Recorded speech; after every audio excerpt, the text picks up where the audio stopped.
Ayo berinvestasi akhirat, bangun rumahmu di surganya. Sempurnakanlah ibadah Anda dengan beramal jariah yang pahalanya tidak terputus hingga akhir kiamat.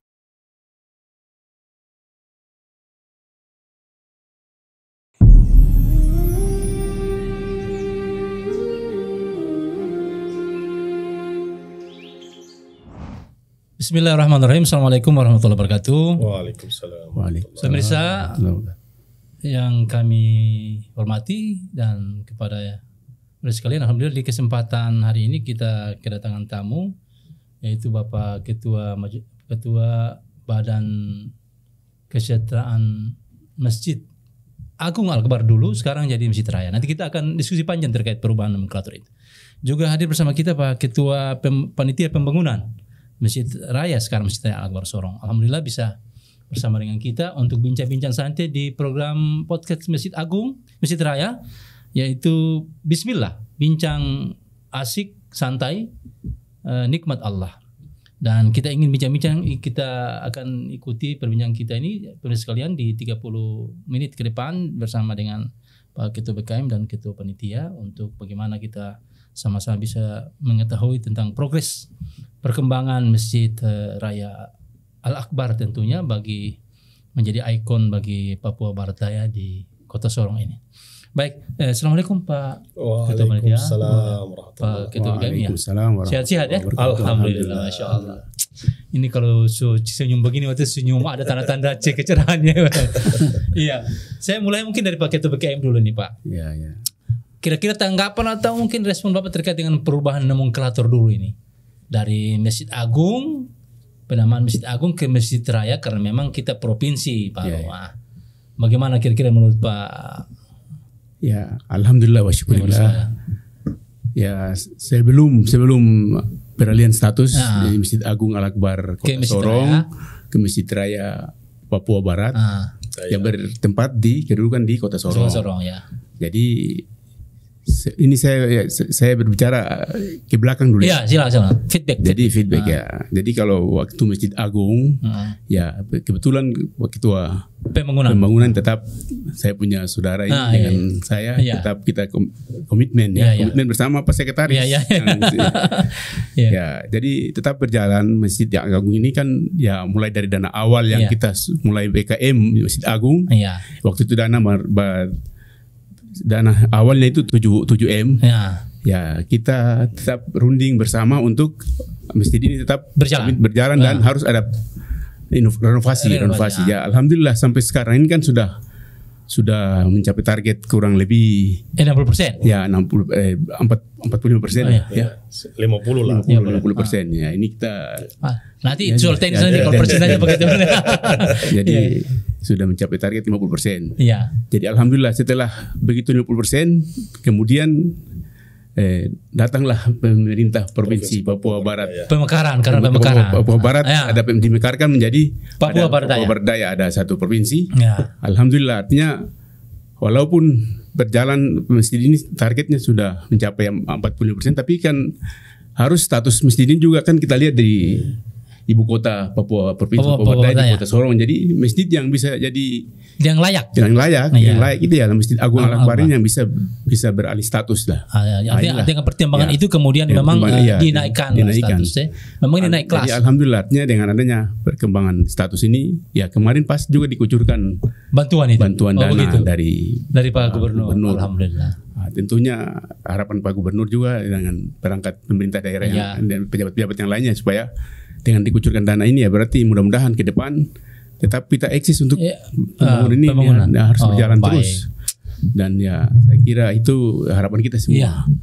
Dan dengan demikian ya ini kan merupakan ikonnya Papua Barat Daya. Saya kira itu untuk sementara. Baik. Nah sekarang dari sisi teknis ini Pak Ketua Pembangunan. Teknis kita yang sudah berjalan sekitar 5 atau 6 tahun ya. Dari Masjid Agung sampai sekarang perubahan ke Masjid Raya ini. Nah mungkin dengan perubahan ini dan pengalaman di masa lalu mungkin ada semacam pemikiran-pemikiran begitu Pak Ketua. Baik, bismillahirrahmanirrahim. Jadi terkait dengan flashback yang tadi disampaikan oleh Pak Ketua ini memang ini kita perlu merefleksi juga. Artinya bahwa kita punya sejarah dengan kondisi Masjid Agung, kemudian dengan kita berkolaborasi dengan pemerintah daerah dan seluruh jamaah, kita bisa menyelesaikan 45% yang tadi Pak Ketua BKM bilang. Tapi sebenarnya kalau menurut kami itu sudah 50%. 5%. Ya. Jadi pemirsa ini sudah 50% insya Allah. Karena struktur sudah rampung 100%. Tinggal kubah. Kalau kubah jadi 60%. Artinya bahwa dengan adanya perubahan status ini kita ada semacam semangat baru gitu. Ada kekuatan baru gitu. Artinya, ada energi baru. Artinya apa? Kita sudah dekat dengan provinsi. Kalau dulu dengan Masjid Agung kan sebenarnya fokus kita di kota karena ini Agung, ada di ibu kota kabupaten kota. Nah, sehingga bantuan dari provinsi itu ya bersyukur Pak Gubernur Manda Candu itu punya perhatian. Sehingga ada, walaupun itu boleh dibilang cukup berarti ya. Karena lebih besar daripada yang diberikan oleh Kota Sorong pada saat itu. Nah, apalagi dengan adanya Provinsi Papua Barat Daya dan berkedudukan di Kota Sorong, ini menjadi penyemangat baru kita dengan ditingkatkannya status Masjid Agung menjadi Masjid Raya. Ini akan menjadi peluang besar kita untuk bisa merampungkan masjid ini hingga 100%. Insya Allah kita yakin dan percaya. Tapi Pak Ketua BKM, kemarin saya lihat ada dokumen yang disimpan oleh Pak Haji Nurdin Rais itu, foto-foto. Ternyata foto peletakan di tahun 78 itu memang tulisannya peletakan batu pertama Masjid Raya. Di awal-awal itu sudah Masjid Raya memang. Jadi artinya pemikirannya orang tua kita dulu sudah jauh gitu. Sudah jauh. Jadi Pak, kalau menurut Pak Ketua, kira-kira kendala yang paling yang paling besar dalam proses pembangunan sampai dengan saat ini? Ya, jadi sebenarnya kalau kita mau jujur, secara teknis ini kendalanya mungkin dari segi teknis ya. Kita lihat ini adalah terkait dengan memang berapa kali kita ada perubahan itu betul. Karena memang semangat awal kita pertama seperti disampaikan Pak Ketua BKM itu hanya renovasi. Tapi karena melihat situasi dan kondisi, kemudian kita berpikir jangka panjang, makanya kebutuhan dan akhirnya terjadi hari ini ada provinsi di sini. Betul. Nah, sehingga suka tidak suka memang masjid ini harus kita renovasi total jadinya gitu. Nah, itu menyesuaikan dengan situasi kondisi zaman gitu. Tata kota juga kemudian juga sebenarnya kendala utama itu ya hanya pada anggaran. Sebenarnya. Karena memang dengan rencana kita yang besar yang sudah kita desain ini, jadi masjid ini bukan hanya sebagai tempat ibadah saja, tapi sebagai pusat pertumbuhan ekonomi, pusat sejarah, termasuk wisata religi. Nah, akhirnya di wisata religi di Papua Barat Daya. Akhirnya master plan-nya ini berubah.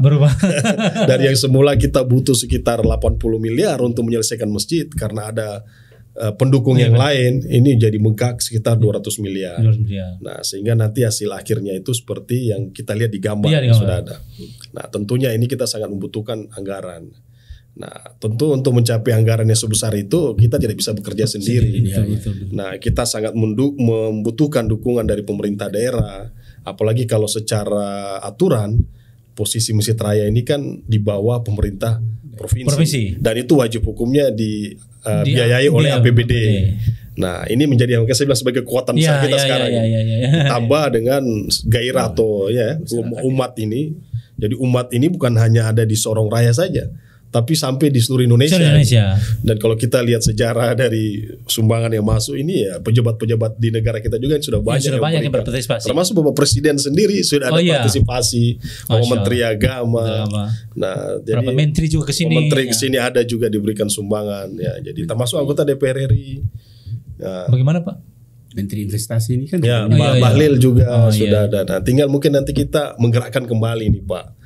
Supaya semangat ini umat, semangat kita semua ini bisa bangkit lagi, tambah lagi gairah untuk menyelesaikan masjid ini. Betul. Jadi pemirsa, ini kalau untuk partisipasi kita sangat membutuhkan karena itu nanti di awal sebelum diskusi kita ini ada video terkait dengan kemana arah donasi pemirsa sekalian itu bolehlah nanti boleh di-share dan disampaikan kepada saudara muslim aginia yang lain agar masjid andalan kita ini menjadi ikon Papua Barat Daya ini untuk bisa segera penyelesaiannya insyaallah. Mohon doa dan tentu support dana.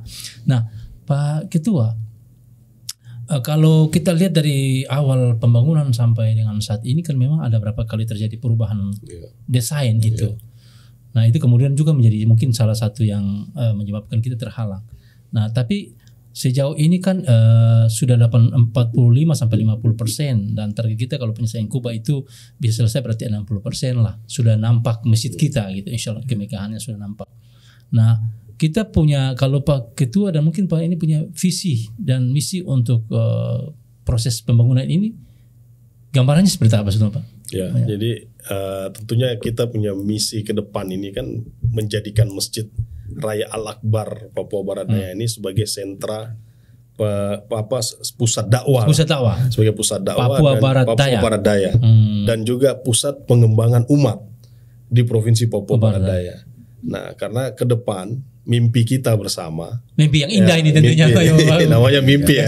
Dan ini perlu kita wujudkan karena keberhasilan itu harus dari mimpi. Betul. Nah, jadi orang bukan hanya datang ke masjid untuk ibadah saja, Pak. Untuk sholat saja, mengaji saja. Nah, bukan mengaji saja, urusan dengan Tuhan saja. Tapi bagaimana hubungan sesama manusia juga ini harus kita kembangkan. Karena kita diperintahkan dalam agama ini kan sukses dunia dan akhirat gitu. Hablum minallah, hablum minas. Selain itu ya kita harus selamat dunia dan selamat akhirat juga.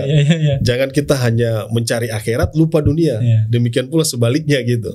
Nah, tapi bagaimana masjid ini sebagai pusat segala-gala dari kebutuhan umat ini. Karena kalau kita lihat sejarah Nabi dulu ya, dengan dulu zaman Khalifah itu kan masjid ini sebagai tempat sentral penyelesaian masalah umat. Betul. Masalah ekonomi, kemudian masalah sosial, masalah pemerintahan. Dari masjid itu. Semua dari masjid. Termasuk bicara politik dari masjid siasat semua. Nah ini artinya, tapi kita lihat dalam rangka sesuai dengan aturan, sesuai dengan Al-Quran dan Al-Hadis. Nah sehingga kita dalam berkiprah itu ya kita dekat dengan masjid gitu. Jadi memang masjid ini bagaimana menjadi magnet sebagai titik sentral untuk kita mengembangkan. Dan tentunya ini akan bisa bersinergi dengan pemerintah daerah gitu. Karena tujuan utama kita ini kan bagaimana umat Islam ini menjadi rahmatan lil alamin. Jadi bukan hanya untuk sesama manusia, termasuk alam, termasuk lingkungan. Nah, ini juga harus menjadi kita sebagai sponsor. Betul. Masya Allah. Nah, kita Islam ini kan bicara tentang kebersihan. Nah, bagaimana masjid ini mensponsori untuk bicara kebersihan, membangun nilai kebersihan, menjaga masalah sekarang yang menjadi masalah utama kita di dunia ini kan masalah pemanasan global dan juga masalah sampah plastik. Nah, bagaimana kita masjid ini memulai hal ini, menggerakkan umat untuk bicara mengenai pemanasan global, terus bicara masalah pemilahan sampah. Ya kita mulai dari masjid. Ini fungsi masjid antara. Tidak menutup kemungkinan di masjid ini akan ada bank sampah. Kemudian nanti ada proses pendauran ulang sampah. Masya Allah. Nah ini juga sebagai bentuk-bentuk pemberdayaan umat. Nah dan di sini punya nilai tambah gitu untuk umat. Dan juga punya nilai, akhirnya apa, kalau orang bekerja di masjid, waktu sholat minimal dia bisa sholat, masjid jadi makmur. Nah begitu, itu harapan mimpi ya, begitu ya Pak Ketua BKM. Nah, kalau Pak Ketua BKM terkait dengan keinginan jamaah, mungkin karena Pak Ketua dekat dengan jamaah ini, terkait dengan progres pembangunan kita bagaimana Pak? Ya sebetulnya begini ya, ini kalau jamaah ini, jamaah ini kan ada timbul kontroversi. Artinya ada tipe-tipe banyak pemikiran lah. Pemikiran yang banyak. Kemarin masalah status ini saja. Ada yang tetap pertahankan tetap sebagai masjid agung. Ada yang ingin ada perubahan. Perubahan dalam arti ya harus beralih status ke masjid agung, masjid raya agung ke masjid raya. Jadi yang tentunya kita semua pasti menginginkan untuk harus ada beralih status ke masjid agung. Karena apa? Karena dengan beralih status ya jamaah ini kan kita kan ingin memakmurkan masjid ini memakmurkan masjid. Yang tadi Pak Ketua Panitia sampaikan bukan saja sholat, bukan saja sholat, tapi tadi sudah disampaikan bahwa pengembangan imtak dan intek semua ada di sini kan. Jadi dengan sendirinya saya sampaikan kepada jamaah kemarin ada dua versi itu sampaikan kalau persoalan status ini berubah status masjid raya agung ke masjid raya ini kan lebih bagus. Suatu saat nanti kalau memang pemerintah daerah ke depannya nanti kalau sudah definitif kalau memang ada lahan yang memungkinkan kenapa tidak toh? Kenapa tidak? Kita bisa mendapatkan mungkin yang lebih besar tapi itu kan membutuhkan tenaga, pikiran, biaya dan waktu. Kita pikir sekarang ini yang ada sekarang dengan apa yang tadi disampaikan oleh Pak Ketua Panitia tadi bahwa fungsi dari masjid itu yang mau diangkat fungsinya itu. Itu saya kira. Nah, Pak Ketua Pembangunan ini terkait dengan sekarang kan beberapa bulan terakhir ini kan memang kelihatannya ada stagnan. Nah, sekarang untuk selanjutnya pasca perubahan nama ini bagaimana kira-kira gambarannya? Jadi memang terkesan berapa bulan terakhir ini kan ada stagnan. Karena kalau kita bandingkan dengan tahun-tahun yang lalu itu kan kita masih Pak. Iya masih. Terus, karena memang kita mengejar ada target kita yaitu menyelesaikan struktur apa ini? Bangunan nih. Apa dalam bentuk rangka baja ini. Sehingga jamaah itu kan juga ada semangat, ada pergerakan, membantu juga menyumbang. Nah, tapi berapa bulan terakhir ini kan itu semua sudah selesai 100%. Nah, jadi pekerjaan besar kita ini secara struktur itu sudah selesai. Nah, tinggal sekarang fokus ini adalah di Kuba. Dan ini kita mendapat semacam apalagi flashback ke belakang itu. Ketika kita memulai juga dulu awalnya begitu, kita ragu-ragu. Karena Kuba ini perhitungan kita ini Pak tidak sedikit ini, butuh dana yang cukup besar. Kalau estimasi terakhir kemarin itu sekitar 12 miliar. Itu belum termasuk finishingnya ya. Baru bicara strukturnya saja itu selesai tertutup 12 miliar. Nah, kita juga harus berpikir matang gitu. Jangan sampai kita bergerak karena ini posisinya di atas, dekat dengan hujan, dengan cuaca apa segala macam, tidak selesai dalam waktu yang tertentu. Ini bisa mempengaruhi kualitas dan juga material itu bisa karat, bisa rusak. Nah, kemudian saat ini juga kita panitia sebenarnya bukan tidak bekerja, tapi sedang bekerja untuk menyelesaikan rencana desainnya dulu, supaya ini menjadi langkah kita untuk kira-kira bergeraknya itu step by stepnya jadi jelas gitu. Jadi ini tahapan berikut targetnya di Kuba. Nah, di Kuba. Jadi saat ini kita tim arsitek kita sedang menyusun kira-kira gambar sampai ke rampung 100% termasuk bicara RAB-nya ini sedang disusun. Nah, termasuk nanti kita sarankan untuk pemilihan kualitas bahan. Nah, ini penting ini. Ini penting karena apa? Ini di atas ini kan Kuba kita diameternya hampir 40 meter. Dan termasuk Kuba terbesar gitu. Nah, jangan sampai nanti lebih berat kubanya daripada badannya ini. Wah, nanti bisa bahaya ini. Betul. Nah, dari segi keamanan dan keselamatan itu harus dihitung baik. Betul. Nah, ini yang makanya ya jamaah jangan berpikir bahwa ini stagnan ya. Memang secara fisik stagnan karena tidak ada pekerjaan besar. Tapi kita ada menyusun rencana besar untuk menyelesaikan Kuba ini. Nah, mohon doanya lah. Mudah-mudahan dalam 1 bulan ke depan ini sudah bisa berjalan action untuk Kuba. Kita mohon pemirsa jangan ragu-ragu bila ingin berpartisipasi. Ini di nomor rekening yang sudah ada di awal sebelum kita mulai ini. Jadi atau juga bisa datang ke Masjid Raya lah, silaturahmi di sekretariat. Nah, kita bisa diskusi. Artinya untuk lebih membuka sama-sama pemahaman itu. Jangan sampai ada cerita yang kemudian dari mulut ke mulut saja, tapi dengar langsung. Nah, sekarang ini Pak Ketua BKM, Pak Ketua Panitia mencoba untuk memberikan semacam penyegaran pemikiran kepada pemirsa dan kita sekalian untuk memahami rencana pengembangan Masjid Agung ke Masjid Raya itu yang lebih bagus tentunya. Nah, Pak Ketua, untuk mendukung proses pembangunan yang lebih bagus ini sepanjang ini panitia bekerja modelnya gimana? Termasuk mungkin yang pekerjanya. Jadi kita ini berpikir yang efektif, efisien sesuai dengan kemampuan keuangan yang ada. Jadi memang ada hal-hal tertentu yang kita berikan kepada pihak ketiga supaya ini kita terima bersih. Tapi ada hal lain yang kita kelola secara swakelola. Nah, dalam arti kita bicara efisiensi karena kalau kita menyerahkan langsung itu contoh ya. Salah satu pekerjaan nilainya 10M contohnya. Kita berikan kepada pihak ketiga ya, kita mau tidak mau uang kita harus siap 10M kita selesaikan. Nah, tapi kan dalam setiap kondisi ini uang kita tidak pernah selalu siap. Nah, jadi akhirnya kita membuat breakdown dari gambar rencana itu kira-kira pecah-pecah. Jadi materialnya ini dalam bentuk tahap pertama ini kita butuh berapa, materialnya kita beli sendiri Pak. Dan ini menjadi penghematan yang cukup luar biasa. Jadi kalau kita lihat progres sebenarnya antara fisik dengan keuangan realisasi ini, fisik kita jauh lebih besar daripada realisasi anggaran. Karena ya itu tadi ada penghematan nih tadi. Kemudian dari segi tenaga kerja, ini kan umat dan jamaah ini yang gotong royong. Kita panitia kan hanya siapkan ini Pak BKM makan minumnya, tidak perlu membayar gajinya. Nah itu terjadi efisiensi. Nah di situ. Jadi inilah pola-pola yang kita pakai karena memang awalnya ini karena terkendala anggaran tadi. Ya. Kalau anggaran kita ready Pak, kita serahkan ke pihak ketiga aja, kita terima kunci. Iya. Nah, cuma karena anggaran kita ini netesnya pelan-pelan. Terus dari pemerintah juga bantuannya kan ya sifatnya stimulan bertahap. Nah, sehingga memang kita harus memutar otak untuk bekerja ya juga secara bertahap mengikuti ritme yang ada anggaran itu. Tetapi tidak mengurangi kualitas karena gambar utuhnya itu sudah ada. Nah, tinggal kita ikuti step by stepnya gitu. Nah, dan harapan kami juga pola ini ada semacam semangat gitu, karena ini terlibat banyak orang. Jadi sehingga umat ini juga merasa wah kami memiliki. Betul. Nah, jadi mungkin yang tidak bisa menyumbang dalam bentuk material, dalam bentuk uang, tapi dia bisa menyumbang dalam bentuk tenaga. Nah, ini kan juga kita memberikan peluang kepada jamaah untuk bisa berpartisipasi gitu. Bisa terkait partisipasi itu BKM juga punya andil dengan boleh kan? Saya punya mimpi juga boleh. Ya, boleh.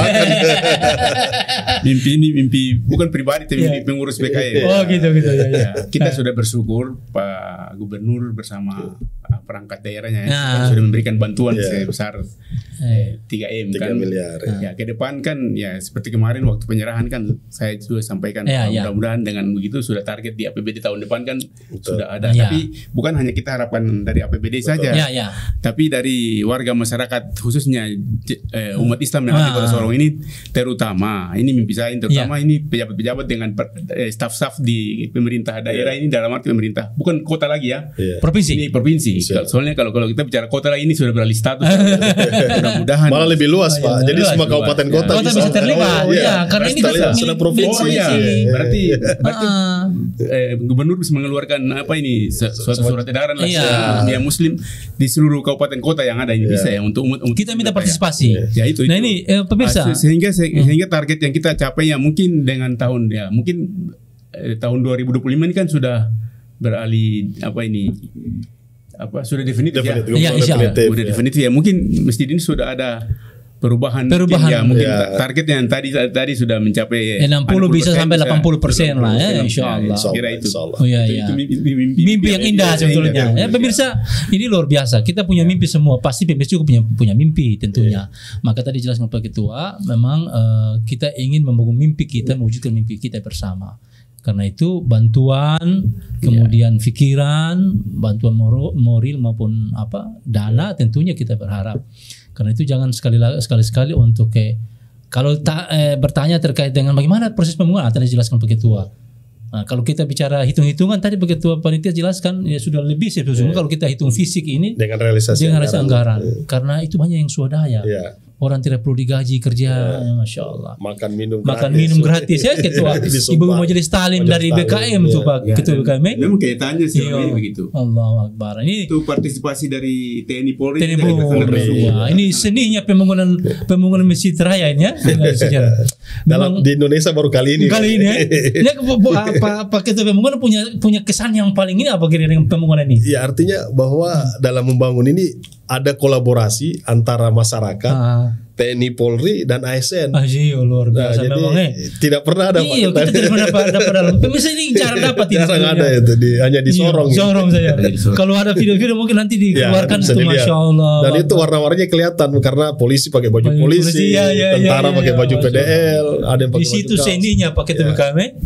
Memang warnanya lain dari proses pembangunan. Jadi biar kepemilikan ini bahwa semua merasa memiliki. Betul. Nah terkait tadi yang disampaikan oleh Pak Ketua BKM mengenai peningkatan status, terus ada yang keberatan. Saya rasa itu hal yang wajar. Biasa. Ya, artinya begini, kita sekarang berpikir ini yang ada depan mata.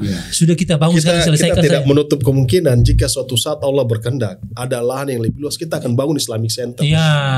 Kenapa tidak? Kenapa tidak? Gitu. Asal kita kompak bersatu. Nah, di sini yang ini aja kita belum selesaikan yang kecil, apalagi mencari yang lebih besar. Gitu. Yang barang ini jadi itu pemirsa, Masya Allah. Kita semua berkehendak ini semua berjalan dengan baik-baik. Karena itu mari sama-sama kita bahu-membahu. Artinya pokoknya kritik saran kita terimalah. Yang penting bisa konstruktif, bisa membangun untuk kepentingan kita bersama.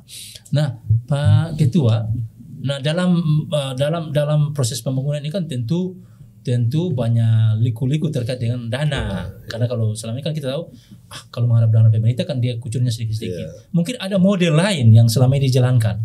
Mungkin supaya pemirsa juga tahu. Baik, jadi memang kita ini sangat mengharapkan sebenarnya dukungan dari semua elemen ya. Nah, sebenarnya masih banyak potensi ya Pak Ketua BKM yang ada di sekitar kita. Tidak usah bicara yang jauh-jauh di luar sana, tapi ini belum dimaksimalkan.